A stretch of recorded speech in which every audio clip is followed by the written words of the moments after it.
यस्य स्वयं स्वभावाप्तिरभावे प्रश्नविकर्मणः तस्मै संज्ञानिरूपाय नमोस्तु परमात्मने। नमोस्तु परमात्मने। पंच परमेश्वरी भगवान की जय। 1000 श्री शांतिनाथ भगवान की जय। परम पूज्य आचार्य श्री आदि सागर जी महाराज की जय। आचार्य श्री मानी कीर्ति महाराज की जय। आचार्य श्री विमल सागर महाराज की जय। आचार्य श्री तपस्वी सम्राट संपति सागर महाराज की जय। आचार्य ध्रुव सुंदर सागर महाराज की जय। अहिंसा में ईश्वरचरण की जय। जिनवाणी माता की जय। आरिका सरस्वती की जय। आरिका स्नेहवती माता जी की जय। धर्म प्रेमी भव्या, यह संसार अपने चक्र से प्रतिदिन घूम रहा है और द्रव्य क्षेत्र काल भव और भाव पंच परावर्तन प्रति समय इस जीव के हो रहे हैं। इस संसार के चक्र को यदि रोकना है तो क्या कोई रोक सकता है? अगर कोई चाहे कि मैं संसार के चक्र को रोक दूं तो क्या यह संभव है? रोक सकता है क्या? नहीं रोक सकता। संसार तो अनादि निधन है और अनादि निधन होने के साथ ही अनादि अनंत है। संसार कभी भी खत्म नहीं होगा। अनंत जीव इस संसार में है। बाहर के संसार को तो अपन कुछ नहीं कर सकते, लेकिन हमारे अंदर में भी एक संसार है जो जिस भाव के कारण या राग द्वेष परिणति के कारण यह जीव परिभ्रमण कर रहा है, तो अंदर का जो राग द्वेष रूपी जो संसार है उसको अपन नष्ट कर सकते हैं। उन राग द्वेष को आत्मा से अलग कर सकते हैं। बंध का अभाव हो सकता है। समझ में आएगा? बाहर का संसार तो अनादि अनंत है, अनादि काल से है और अनंत काल तक रहेगा, लेकिन हमारा जो अंदर का राग द्वेषमयी संसार है उसको हम पुरुषार्थ करके हर नष्ट करना चाहते हैं तो वह नष्ट होगा। अपनी बात चल रही है। इष्टोपदेश ग्रंथ का स्वाध्याय हो रहा है आचार्य श्री पूज्यपाद भगवंत के चरणों तले। इसी सदी में और प्रारंभ में ऐसे आचार्य पूज्यपाद भगवंत हुए जिन्होंने सर्वार्थ सिद्धि ग्रंथ लिखा, समाधि तंत्र लिखा और यह इष्टोपदेश नामक आध्यात्म साधना के प्रारंभ का ग्रंथ लिखा। तो उस ग्रंथ में धीरे धीरे जैसे जैसे प्रश्न आते हैं उन प्रश्नों का उत्तर करने रूप एक एक सुंदर श्लोक का निर्माण आचार्य परमेश जी कर देते हैं। अब जैसे कि प्रश्न आया था मोह कहाँ पर रहता है, तो उस प्रश्न का समुचित समाधान कर दिया। अब वह प्रश्न कुमार फिर से अपने मोर्चे पर आने के लिए तैयार हुआ।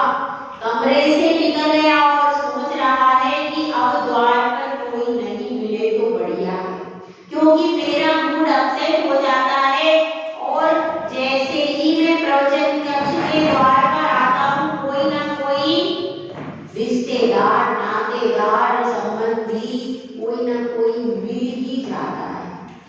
और वह सोचता सोचता आ ही रहा था। और कई बार ऐसा होता है अपन जिस बारे में ज्यादा सोचते ये नहीं हो जाए तो हो ही जाता होता है। अपन बार बार सोच के आ रहे थे अरे वो नहीं मिल जाए मुझको बंदे की बात, और वो मिल जाए। सोच सोच के आ रहे थे कि बस वो नहीं हो जाए, वो नहीं मिल जाए और वो मिल ही जाता। तो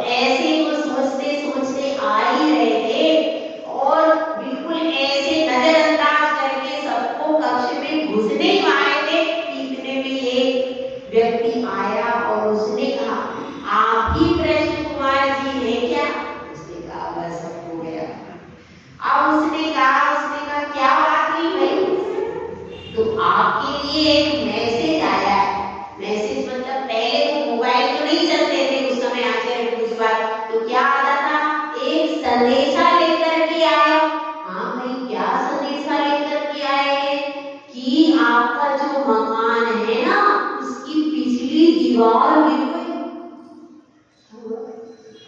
उस मकान की पिछली दीवार गिर गई है, तो आपको जाकर के बनाना है।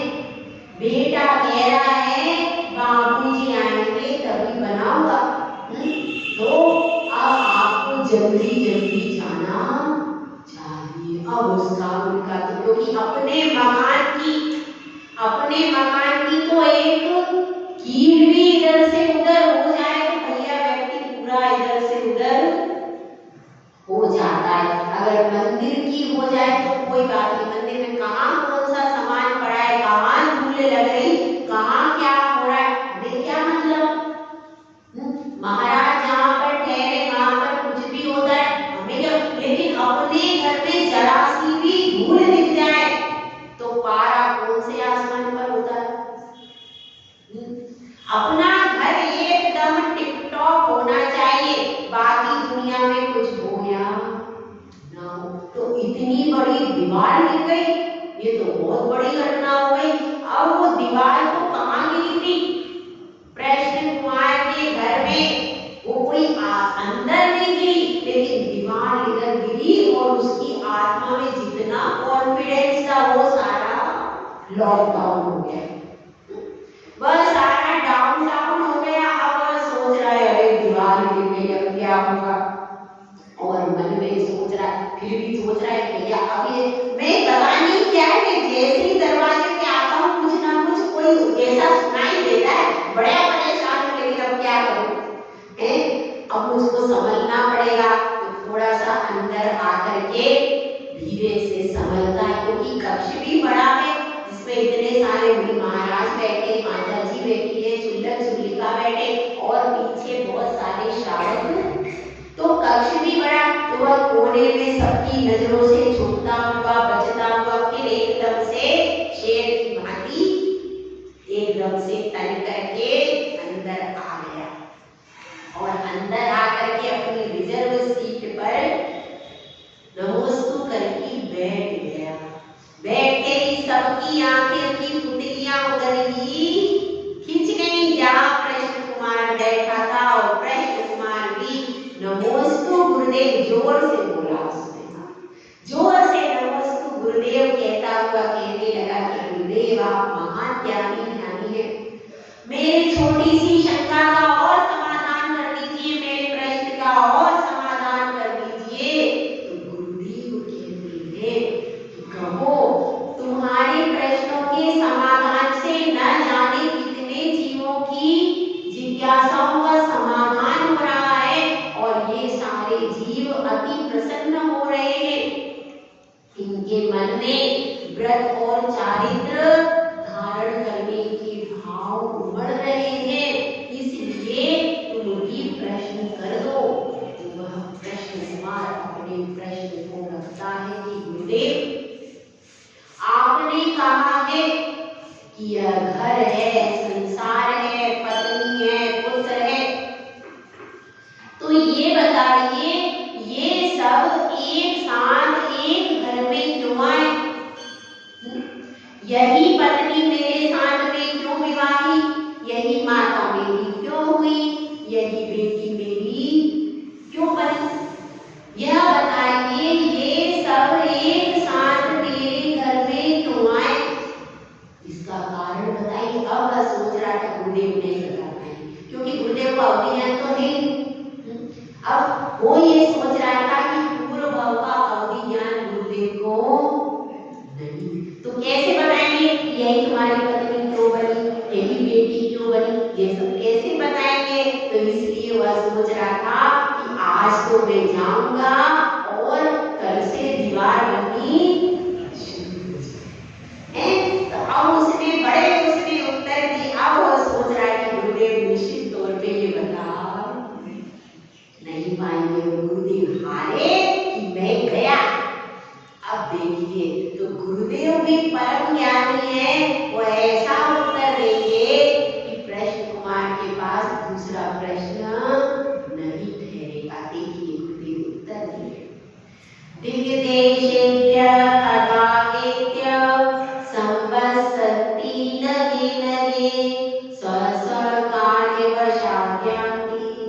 देशे दिक्षु प्रगे प्रगे। गुरुदेव कह रहे हैं कि जैसे मेला होता है, मेला कब होता है? आजकल तो वो सेल लगती है, एग्जीबिशन लगती है, सेल। पहले मेला होता था, क्योंकि क्या है, हम मेले को क्या मानते हैं? हिंदी को तो मानते हैं गंवारू भाषा, और अंग्रेजी को मानते हैं स्मार्ट भाषा। हमारे देश की, भारत की संस्कृति, भारत की सभ्यता को तो हम यही दृष्टि से देखते हैं, और पाश्चात्य सभ्यता और पाश्चात्य भाषा को हम उपाधि रूप देखते हैं। ये क्या है? यह हमारा सबसे बड़ा अज्ञान भाव है। दूसरे की वस्तु कभी तुम्हारी नहीं हो सकती, और तुम उसी धरती में, उसी मिट्टी में पले बड़े हो। वहां पर होती है सर्दी, यहाँ पर होती है गर्मी। यहाँ पर भोजन बनता है 3 घंटे में या 2 घंटे में, वहां पर भोजन बनता ही नहीं है, सब मेस में खाते हैं, या बनता है तो 5 से 10 मिनट महिलाएं बनाती होंगी बस। तो यहाँ वहां पर स्टैंडिंग किचन ठीक है, क्यों? क्योंकि वहां पे 3 घंटे कौन सी महिला खड़े होंगी बनाएंगी। यहाँ पर तो कम से कम 3 घंटे आपके स्टैंडिंग में जाते हैं भोजन बनाने में महिलाओं के, तो पैरों के घुटने कैसे हो जाते हैं?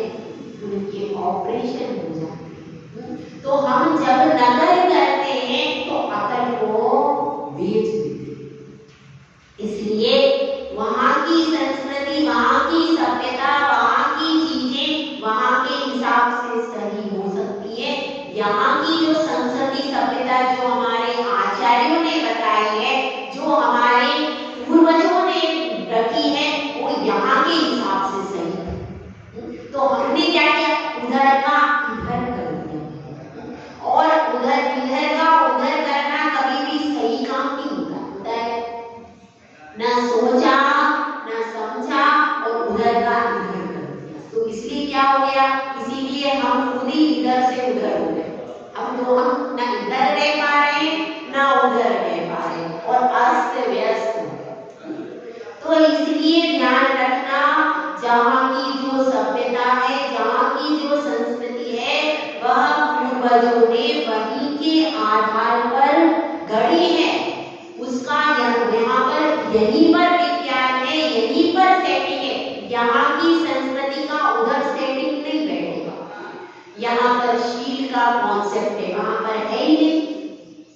बहुत सारी चीजें भारत में ऐसी हैं जो विदेश में जिनका नामो निशान भी नहीं। इसलिए समझना चाहिए। तो यहाँ पर आचार्य परमेश जी कह रहे हैं मेला लगता है, मेला लगता है, शाम को लगता है मेला, और उस मेले में बहुत सारी दुकानें लगती हैं, बहुत सारी दुकानें लगती हैं, बहुत सारे लोग मेले में मिलते हैं। मेले में जैसे ही लोग मिलते हैं, कोई आपको परिचित मिल गया तो आप उससे बातचीत करने में मशगूल हो गए। बातचीत करने में इतने व्यस्त हो गए कि पता चला अब मेला समाप्त होने वाला है, रात्रि हो गई है। तो क्या करते? हम जय भैया देखते फिर मिलते, और उसको छोड़ करके अपने घर को जाते ही नहीं जाते। उसका अगर दूसरी जगह वो अपने घर में जाएगा, आप अपने घर पर जाते हो। तो फिर यदि आपको उससे ज्यादा प्रेम हो गया, तो अब आप पहले तो कॉन्टेक्ट नंबर होते ही नहीं थे, तो अब ज्यादा प्रेम हो गया और आपने उसका पता नहीं पूछा, तो क्या करोगे? दोबारा मिल सकते?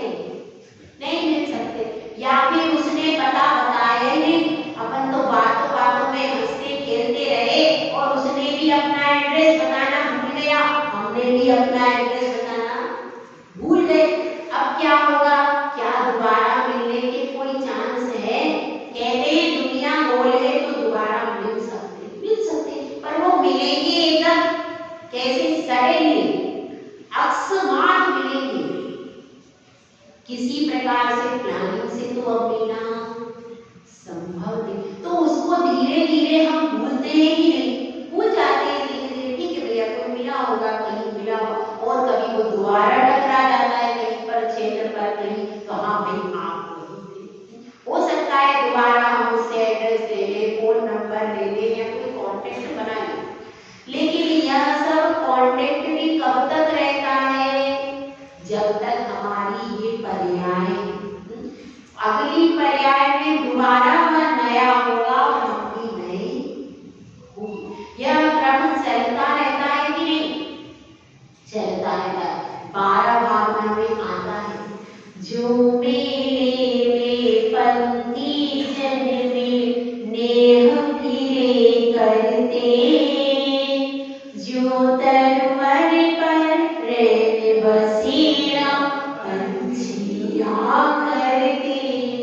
जिस प्रकार से तरुवर पर रैन बसेरा करते हैं पंछी, तो इसी प्रकार से जिस प्रकार से मेले में पंथी जन मिलकर के बड़ा प्रेम करते, जिस प्रकार से आप ट्रेन में जाओ, लोग ट्रेन के सफर को पसंद करते अगर अकेले जाना हो तो। क्यों? परिवार के साथ जाना हो तो कहीं भी चले जाओ, एरोप्लेन से चले जाओ कहीं भी, लेकिन ट्रेन का सफर हो तो अकेले क्यों पसंद करते, बताइए? सफर कट जाता है। अकेले जाएंगे, अकेले हैं हम, तो आसपास के लोगों से बातचीत कर लेंगे, आसपास के लोगों से हंस बोल लेंगे, तो हमारा जो 6 घंटे 8 घंटे का सफर है वो कट जाएगा। और एरोप्लेन में रहेंगे, वहां तो कुछ और इधर उधर रहेंगे, बस में रहेंगे, अपना पैकेट पे क्या करेंगे 8 घंटे तक। कम से कम आसपास में मिलने का, जुलने का, बात करने का कोई सिरा तो रहेगा, इसलिए ट्रेन का सफर पसंद करते। तो ट्रेन में भी अपने कंपार्टमेंट में जितने भी लोग हैं, बहुत सारे लोग अपन से मिलते, उनमें 1-2 से अपनी भी गाड़ी चल जाती है, बातचीत हो जाती है, और सहयोग से कोई जेठ व्यक्ति हो तो फिर बात ही क्या है, तो उससे अपन अच्छे से बात कर लेते हैं, बातचीत कर लेते। लेकिन जैसे स्टेशन आता तो वह वहीं पर आपको जय हिंद करके, बहुत अच्छा सफर रहा, आपकी बहुत अच्छी कंपनी रही, आप बहुत अच्छे हो, ऐसा करके वो उतर जाता है। और आप भी उसको, वो स्टेशन पर उतरा और उसका ख्याल भी आपके दिल से उतरा, कोई ज्यादा मतलब आप अपने में बिजी हो जाते हो, वो अपने में बिजी हो जाता है। और इस तरह कई बार सफर करते हो, न जाने कितने लोग मिलते हैं और बिछड़ जाते हैं। किसी का आपको चेहरा याद रहता है, किसी का नाम याद रहता है, किसी का कुछ भी याद। सड़क पर आप चलते, सड़क पर चलते हो, सड़क पर भी कितने सारे लोग आप रोज देखते हो कि नहीं देखते हो? रोज कितने लोग गुजरते, कितने अजनबी भी रहते, कितने पहचाने जाने भी रहते। हर बार आप सड़क पर चलते हो, कुछ ना कुछ अजनबी जरूर टकराते होता है। हालांकि इस शहर में रहते रहते आपको 30-30 साल हो गए, तो भी जब भी सड़क से गुजरोगे कोई नया चेहरा जरूर होता है, होता। कहीं ना कहीं से कोई भी, चाहे बाहर का होगा, ऐसा नहीं हो सकता 30 साल 50 साल आप यहाँ पर रह रहे हो, तो भी जब सड़क से गुजरोगे तो सारी जाने पहचाने चेहरे मिलेंगे, ऐसा होता है क्या? तो भी कितने अजनबी भी मिलते हैं और कितने जाने पहचाने भी। उन सारे चेहरों को आप देखते हुए भी अनदेखा कर देते हो, और जो ज्यादा खास पहचान वाला होता है उससे ही कोई बात करते हो। तो ये सब बाजार में भी ऐसा होता है और रास्तों पर भी होता है। सब कुछ ये सारी घटनाएं हमारे साथ में घट रही। तो पूर्व संबंध के आधार पर हमारा जिससे ज्यादा गाढ़ स्नेह हो जाता है, वही व्यक्ति इस भाव में आपके माता पिता, आपके बहन आदि रिश्तेदार बन जाते। यह संबंधों का क्या चलता रहता है, यह संबंधों का चक्र इसी प्रकार चलता रहता है। इसीलिए इसमें गुरुदेव ने कारिका में कहा है दिग्देशेभ्य खगाएति। दिग्देश मतलब दिग मतलब होता है दिशा और देश, दिशा और देश से, खगा का अर्थ होता है पक्षी, दिशा और देश से खगा मतलब पक्षी, दिग्देशेभ्य खगाएति। इस प्रकार संवत्सन्ति नगे, वे सब नगे नगे यानी डाल डाल पर आकर के बैठ जाते हैं। डाल डाल पर बैठे, एक ही डाल पर बैठे हैं, वहीं पर चहचहा रहे हैं और संध्या के समय आकर के बैठ गए। वहीं पर डाल पर उन्होंने क्या कर लिया, रात्रि में विश्राम कर लिया और सब साथ में थे। लेकिन जैसे ही सुबह की सूरज की किरणें आई, वैसे ही वो सब अलग अलग, एक शाम पहले भी साथ में थे और फिर जैसे ही प्रभात हुआ सब अलग अलग दिशाओं में उड़ जाते। तो इसी प्रकार से बता रहे हैं दिग्देशेभ्य खगाएति संवत्सन्ति नगे नगे, साथ में बैठते हैं, साथ में रहते हैं, स्व स्व कार्यवशाद्यन्ति देशेषु प्रवेश, और अपने अपने कार्य के पूर्ण होने पर क्या करते हैं, वापिस नवीन दिशा और देश को चले जाते हैं। इसी प्रकार से यह तुम्हारा संयोग है जो तुम्हारे घर में दिखाई दे रहा है, वह भी कैसा संयोग है, वह भी क्षणिक संयोग है, हमेशा रहने वाला नहीं है। जैसे जैसे तुम्हारे पूर्व कर्म का संबंध था, प्रेम था, उसी के आधार पर आपके परिवार के संबंधी आपके साथ दोबारा जुड़ गए।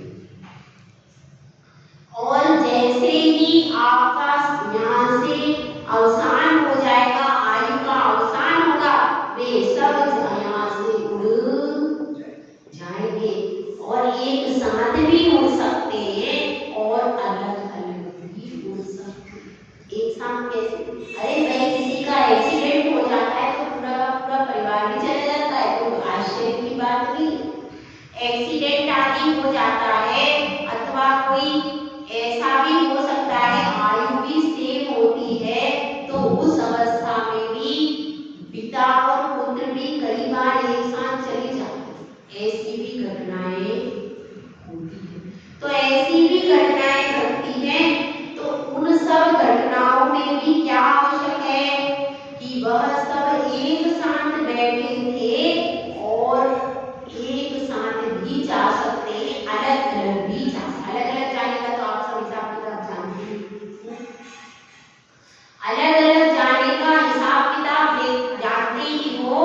अब ये एक साथ कैसे जाते, इस समय पर हमें एक प्रत्यक्ष घटना है जो आचार्य गुरुदेव के जीवन की, उसको आपको सुना। देखिए, दो पिता पुत्र थे और आचार्य सन्मति सागर महाराज जी के पास में आए और पास में आते हैं और पास में आकर के कहते हैं कि हमको आप संग में रख लो। तो गुरुदेव ने कहा भाई पहले मैं देखूंगा, तो वो कहते मुनिराज थे, दोनों मुनिराज थे, तो वो वहां पर आए कि हमको आप संग में रख लीजिए।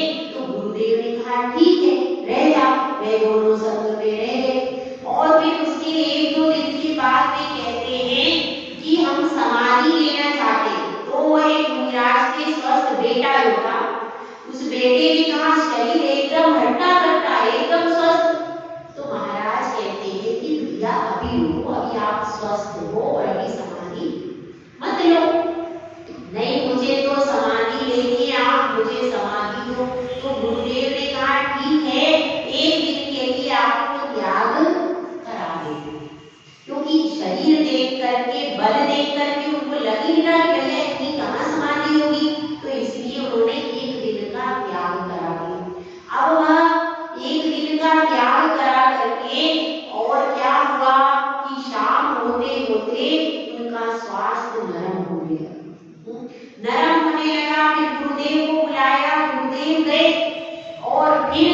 की स्थिति देखी तो उनको चारों प्रकार का आहार पानी का त्याग सरा दिया और उन्होंने पंच नमस्कार पूर्वक करके विधिवत समाधि मरण कर ली।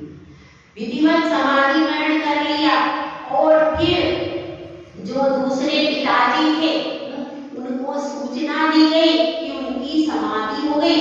अरे समाधि हो गई, उन्होंने भी नमोकार मंत्र पढ़ा और वो भी गए।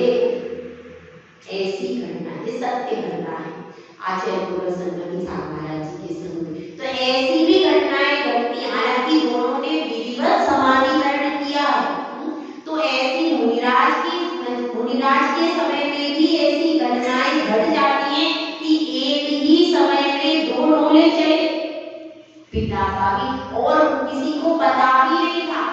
बाद में आचार्य श्री को पता चला, क्योंकि वो तो आसमान से आए थे ना दोनों चले।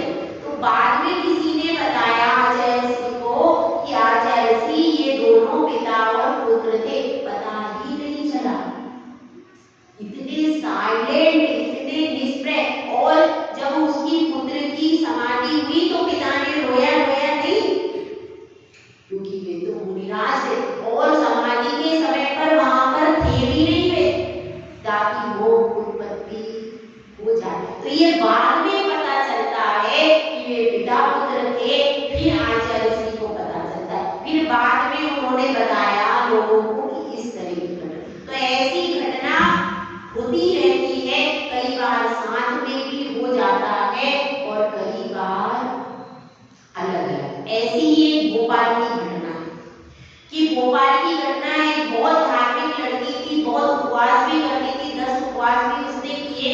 उसके परिवार की एक दर्दनाक घटना, बिल्कुल सत्य घटना बता रहे हैं। इसका करीब 2012 में उसके परिवार में मेरे ख्याल से 5-6 लोग थे और भाई किसी बात पर रुष्ट हो गया तो उसने सबको जहर दे दिया और फिर वे पांचों एक साथ मर गए। ऐसी भी घटनाएं होती। तो मैं ये कह रही, कभी कभी साथ में भी चले जाते हैं और कई बार अकेले भी चले जाते हैं। दोनों तरह की परिस्थिति का सामना हमारे जीवन में ही होता है कि नहीं?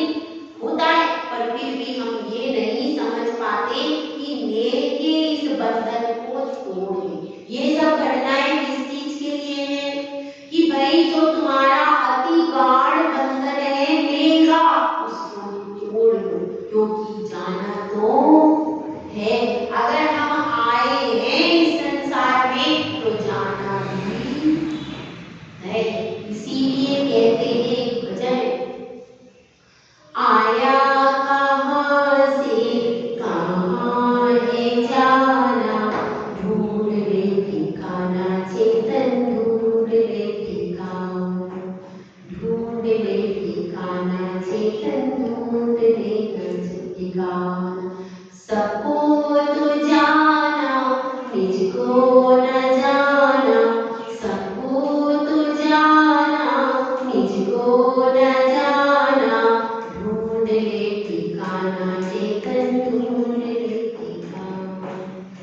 इसीलिए हमको अपनी परिणति, इस कायिका से क्या शिक्षा लेनी चाहिए? यह शिक्षा लेनी चाहिए कि यह 4 दिन की चांदनी है और इस 4 दिन की चांदनी में यदि हम पुण्य करते रहेंगे तो हमको आगे भी चांदनी मिलेगी।